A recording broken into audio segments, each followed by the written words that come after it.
안녕하세요. A골프 정승진입니다. 오늘은 백스윙과 테이크어웨이를 잘하는 방법에 대해서 말씀드리려고 하는데요. 골프 스윙에서 특히 아마추어 골퍼 분들은 백스윙이 아주 중요합니다. 백스윙만 어느 정도 잘하셔도 이런 스윙의 난이도가 좀 낮아지게 되는데요. 아마 이 부분은 많은 골퍼 분들이 이미 느끼고 있을 거라고 생각이 됩니다. 그리고 골프 스윙에서 백스윙이 중요한 것처럼 백스윙에서는 시작 구간이라고 할 수 있는 테이크어웨이가 중요합니다. 그래서 이번 내용에서는 테이크어웨이 구간에서 연습하고 점검하면 도움이 될 수 있는 몇 가지를 말씀드리도록 하겠습니다. 먼저 많은 골퍼분들이 어려워하시는 부분이라고 생각이 되는데 백스윙 시작 구간에서 손목 사용에 대해서 말씀을 드리도록 하겠습니다. 골프 백스윙은 볼과 내 몸과의 간격이 있기 때문에 클럽을 뒤로 넘기는 동작처럼 보입니다.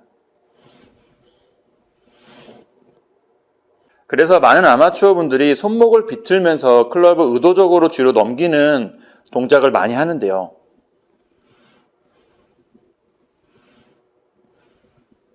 그 결과 클럽이 너무 뒤로 넘어가거나 클럽이 너무 처진 상태로 백스윙이 올라가게 됩니다.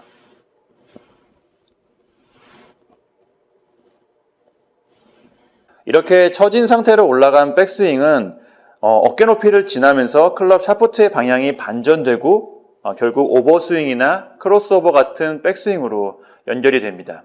가장 좋은 백스윙은 측면에서 바라봤을 때 가장 최단거리로 짧게 올라가는 백스윙이 가장 좋은 백스윙인데요. 잘못된 백스윙의 시작은 클럽이 이리저리 흔들리면서 올라갈 수밖에 없기 때문에 상체와 팔이 좀 따로 움직일 수밖에 없고요. 이렇게 흔들리며 올라간 백스윙은 다운스윙에서 흔들리며 내려올 수밖에 없습니다. 백스윙에서 클럽을 뒤로 넘기는 동작은 손목으로 하는 것이 아닙니다. 백스윙 시작 구간뿐만이 아니라 백스윙에서는 손목을 비트는 동작이 있으면 안 됩니다. 백스윙 시작 구간에서 손목의 사용은 아마 이렇게 이해하시면 좀 편하실 것 같은데요. 우선 준비 자세를 한 상태에서 손목을 살짝 꺾어서 클럽 헤드가 오른발 선상 위로 올라오도록 손목을 한번 살짝 꺾어보세요. 준비 상태 그대로 해서 손목을 살짝 꺾어서 클럽 헤드가 오른발 선상 앞으로 올 수 있도록 너무 많이 꺾으실 필요는 없고요. 살짝만 들어준다는 느낌으로 꺾어주시면 됩니다.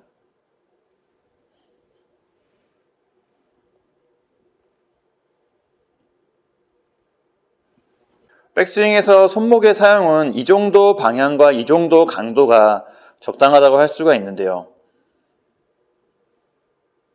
지금 동작만 놓고 봤을 때는 클럽 헤드가 바깥으로 올라간다고 느낄 수가 있겠지만 이 동작과 상체의 회전이 같이 움직이게 되면 클럽이 바깥으로 움직이지 않고 좋은 방향으로 올라가는 모습을 볼 수가 있습니다.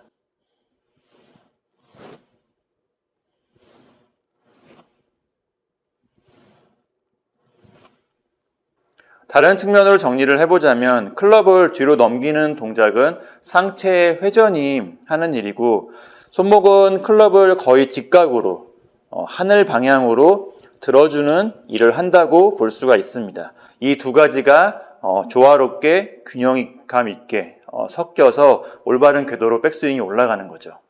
반대로 아마추어 골퍼분들은 제가 앞에서 말씀드린 것처럼 손목을 비틀어서 클럽이 뒤로 넘어가고 거기에 상체까지 회전해서 더 넘어가서 잘못된 백스윙, 잘못된 테이크어웨이가 만들어진다고도 볼 수가 있는 거죠. 테이크어웨이 구간에서는 손목을 거의 직각으로 하늘 방향으로 꺾어주는 느낌으로 해주셔도 상체 회전이 있기 때문에 생각보다 클럽이 그렇게 가파르게 올라가지는 않습니다. 다음에 말씀드릴 내용은 테이크어웨이 구간에서의 리듬인데요. 골프 스윙은 리듬과 템포 그리고 타이밍을 빼놓고 얘기할 수는 없죠. 골프 스윙이 높은 수준에 올라갈수록 리듬과 템포와 타이밍이 더 중요해지는데요. 골프 스윙은 짧은 시간 동안에 멈추는 구간 없이 하는 동작입니다. 스윙의 시작이 빠르면 스윙은 계속 급할 수밖에 없고요. 그리고 대부분의 아마추어 골퍼분들이 스윙이 급해서 문제가 생기는 경우가 많습니다. 백스윙의 시작 구간만 더 느리게, 더 부드럽게, 더 여유 있게 할 수만 있어도 다운스윙을 더 강하고 더 빠르게 할 수가 있습니다. 많이들 알고 계시는 내용이지만 참 실천하기 어렵고 잘 까먹는 부분이죠. 골프 스윙은 준비 자세에서부터 팔로우 스루까지 점차적으로 빨라지는 이미지가 좋은데요. 백스윙의 시작 구간은 느리고 부드럽지만 점차 빨라지면서 임팩트와 팔로우 스루 구간에서 가장 빠른 스피드가 나오는 게 좋습니다. 그런 리듬을 통해서 내가 가지고 있는 파워 이상으로 샷을 할 수가 있는 거죠. 이렇게 스윙 구간별로 뭔가 스피드를 다르게 한다는 게 어렵게 느껴질 수도 있는데요. 하지만 생각보다 쉬운 부분도 있습니다.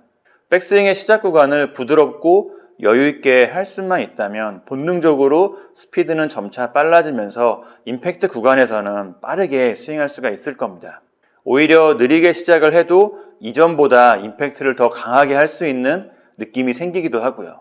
백스윙의 리듬과 템포, 스윙의 리듬과 템포는 개인 차이가 많고 워낙 감각적인 부분이 중요하기 때문에 제가 어떻게 설명드리는 게 좀 어렵기는 하지만 여튼 백스윙의 시작 구간, 테이크어웨이 구간의 리듬을 좀 느리고 부드럽고 여유 있게 할 수 있다면 강한 임팩트를 만드는데 도움이 될 거라고 생각이 됩니다.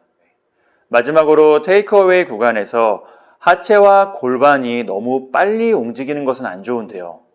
아마 이런 연습 방법을 많이 보셨고 실제로 해보셨을 거라 생각이 되는데 클럽을 짧게 잡고 그립의 끝을 배꼽에 고정시킨 상태로 백스윙을 하는 연습을 많이 보셨고 해보셨을 거라고 생각이 됩니다. 물론 나쁜 연습 방법은 아니지만 이렇게 연습을 하게 되면 배꼽 부분이라고 해야겠죠. 골반과 코어 부분이라고도 할 수가 있을 것 같은데 여튼 이렇게 연습을 하게 되면 양팔과 골반과 하체, 복근 부분이 같이 회전하면서 백스윙을 시작하게 됩니다. 백스윙에서 상체와 골반, 하체가 회전하는 정도는 차이가 있습니다. 상체가 가장 많이 회전하고 그 다음이 골반, 그 다음이 하체의 순서로 회전하게 됩니다. 하지만 앞에서 말씀드린 연습 방법으로는 골반과 하체가 필요 이상으로 너무 과도하게 회전하게 됩니다. 상체와 골반과 하체가 백스윙을 같이 시작했기 때문에 상체가 돌아가는 것만큼 골반과 하체도 필요 이상으로 많이 회전할 수밖에 없는 거죠. 백스윙에서 골반과 하체가 너무 많이 회전하면 오버스윙이나 오버회전으로 연결될 수가 있고요. 그리고 이런 과도한 회전이 골반을 오른쪽으로 밀리게 해서 리버스 피봇 같은 잘못된 스윙으로 연결될 수도 있습니다. 백스윙에서는 이 클럽의 끝과 배꼽이 같이 움직이는 것도 좀 안 좋은 부분이 있고요. 그리고 이 그립 끝과 배꼽의 거리가 너무 유지되는 것도 역시 안 좋은 부분이 있습니다.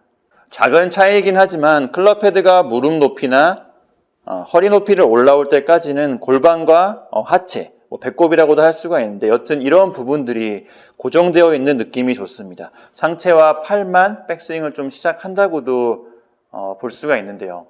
이런 느낌을 통해서 상체가 조금 더 많이 회전하고 그 다음은 골반, 그 다음은 하체의 순서로 이런 회전의 정도를 만들 수가 있습니다. 그리고 백스윙 시작 구간에서는 그립 끝이 배꼽에 닿아 있는 상태로 올라가는 게 아니라 오히려 배꼽에서 약간 멀어지는 느낌이 필요합니다. 이런 멀어지는 느낌을 통해서 골반과 하체의 적절한 회전을 만들 수가 있고요. 그리고 멀어지는 느낌을 통해서 골반이 오른쪽으로 밀리지 않게 하체와 골반이 잘 버티면서 백스윙을 할 수 있는 느낌을 만들 수가 있습니다. 오늘 영상은 여기까지이고요. 오늘 영상 참고하셔서 좋은 백스윙 만드시는데 도움이 되면 좋겠습니다. A골프 정승진이었습니다. 감사합니다. when I only feel